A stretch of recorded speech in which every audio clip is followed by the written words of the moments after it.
الله الرحمن الرحيم. معاكم دكتور أسامة الصياد، استشاري الأنف والأذن والحنجرة. النهارده هنتكلم على موضوع مهم بيهمنا جميعا، هو مشاكل الشخير واضطرابات النوم. الشخير طبعا دي مشكلة موجودة على مستوى العالم، بتحصل دلوقتي نتيجة زيادة الوزن والحياة اللي هي فيها رفاهية شوية، قاعدة على المكاتب فترة طويلة. فاحنا هنقسمهم دلوقتي إلى أقسام. القسم الأول قسم الأطفال، وبعد كده هنتكلم عن الشباب، وبعد كده هنتكلم عن الكبار. بالنسبة للأطفال، الأسباب ممكن تكون في حساسية في الأنف، ممكن يكون في لحمية خلف الأنف، أو يكون في تضخم في اللوزتين.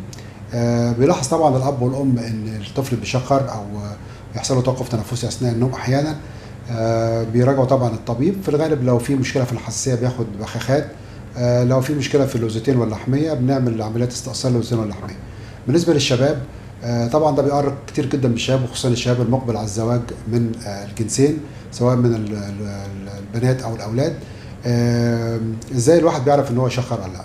احيانا الشخير بيكتشف عن طريق احد الاهل، الاب او الام او احد الاخوه. بيحس ان بيسمع ان الشاب او الشابه بيشخر، او في صوت عالي مع التنفس.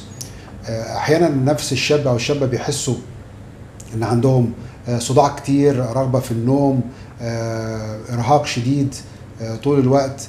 كمان الوزن، اكتساب الوزن بسرعة في فترة قصيرة بيؤدي إلى مشاكل في الشخير. العلاج في الحالات دي إن شاء الله بيكون علاج بإذن الله، لو حساسية بتبقى علاجها بسيط، عبارة عن بخاخات وحبوب للحساسية. أحيانا بيكون في بعض المشاكل الموجودة زي لحمية في الأنف، انحراف في الحاجز الأنفي، تضخم في اللوزتين، تضخم في اللهاء، مشاكل في سقف الحلق. ودي بتبقى لها عمليه يوم واحد عن طريق جهاز اسمه جهاز التردد الحراري، ودي عمليات بسيطه ونتيجه ان شاء الله بتبقى ممتازه. بالنسبه للكبار اللي هم الزوجين، الشخير طبعا بيسبب مشكله كبيره بين الزوجين، نتيجه ان في حد فيهم عايز ينام وعنده الصبح شغل، او وراه مشاغل كتير، وحد بيشخر، فبتبقى المساله بتبقى صعبه، بيؤدي بعض المشاكل الاجتماعيه. الاسباب في الغالب بيكون في زياده في الوزن بشكل كبير لاحد الزوجين اللي عنده شخير.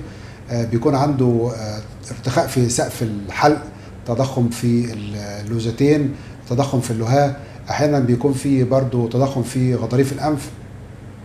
العلاج ان شاء الله في الحالات دي بيكون برضه نفس الطريقه. لو في حساسيه في الانف بناخد بخات وحبوب، او بنعمل عمليه عن طريق التردد الحراري اللي هي عمليه تجميل في سقف الحلق، ودي عمليه ان شاء الله بسيطه ونتائجها بتبقى ممتازه.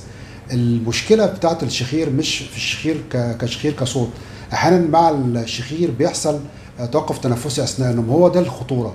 ليه؟ لان لو في توقف تنفسي اثناء النوم بتحصل مضاعفات في القلب، زي ارتفاع ضغط الدم، اضطرابات في ضربات القلب، المخ التركيز طبعا بيقل، الرغبه في النوم. حتى الشباب او الكبار لما يكون في بيسوق بيحس ان هو عنده رغبه ان هو بيسوق وهو مش مركز، بيحس انه عنده مشاكل كتير. في الحالات دي لو في توقف تنفسي اثناء النوم بيلاحظ عن طريق احد الطرفين، ان الطرف اللي جنبه توقف تنفسي بيحاول يصحيه، او الانسان نفسه بيحس انه حصل له توقف تنفسي وهو نايم، فالمخ بتاعه بيعمل له زي ستيمولاس كده، يقول له اصحى عشان ناخد نفسنا، احنا عندنا مشكله.